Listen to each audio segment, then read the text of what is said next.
Vous êtes un ancien pilote de rallye automobile et président de l'association Citoyens de la route. La mesure phare préconisée par le rapport, c'est de diminuer la vitesse de 90 km/h à 80 sur les réseaux secondaires. Vous en dites quoi, vous? La belle affaire, hein. Qu'est-ce qui va se passer 10 km/h en moins? Par définition, et les chiffres le prouvent, les endroits où nous sommes tous autorisés à rouler le plus vite, à savoir les autoroutes françaises, c'est là où il y a le moins de victimes. 133 morts sur les autoroutes, tout le reste sur les départementales.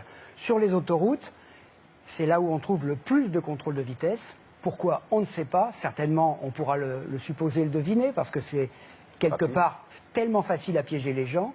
D'autre part, les infrastructures sur les routes départementales et nationales, elles doivent être modifiées. Parce qu'évidemment, ce sont les infrastructures qui provoquent les accidents. Sur autoroute, il n'y a pas d'infrastructure agressive et il n'y a pas d'accident réellement grave et mortel, tout simplement. Il y a une deuxième chose qui m'interpelle, moi. Puisque les autoroutes sont le plus sécurisantes, peut-être l'endroit en France où on a le moins de chances de mourir, comment se fait-il qu'elles soient payantes? Pour exclure les gens les plus faibles de l'accès aux autoroutes.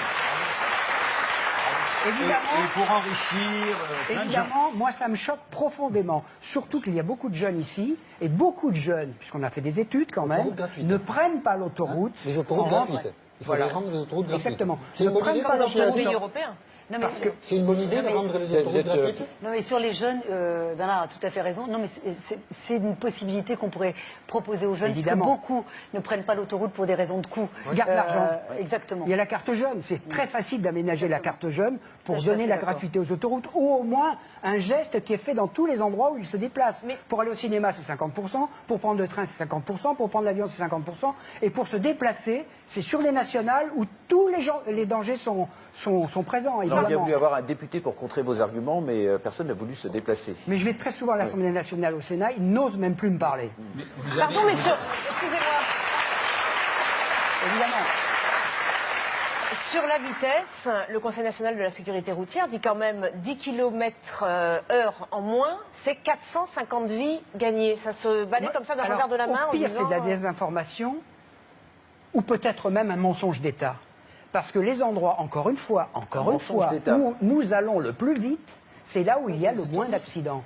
Il faut quand même savoir qu'avec toute la répression que nous subissons, 60 000 personnes par an perdent leur emploi parce qu'on leur supprime le permis de conduire mécaniquement, sans le regard de la justice. On baisse aussi le nombre de victimes de la route depuis maintenant de nombreuses années. Non, on n'a pas baissé. Les constructeurs ont baissé. Vous savez, il y a des études qui sont faites très sérieuses dans les pays européens, mais ces études, comme par enchantement, puisqu'elles sont à la disposition d'une stratégie politique, la sécurité routière, on fait croire aux gens que la vitesse est la seule source de nos... Oui, mais il y a plein de pays en Europe... Allemagne, la première raison, ce sont les automobiles qui ont protégé plus les gens. La deuxième raison, ce sont les infrastructures. La troisième raison, ce sont les médecins, les urgentistes qui sauvent les vies.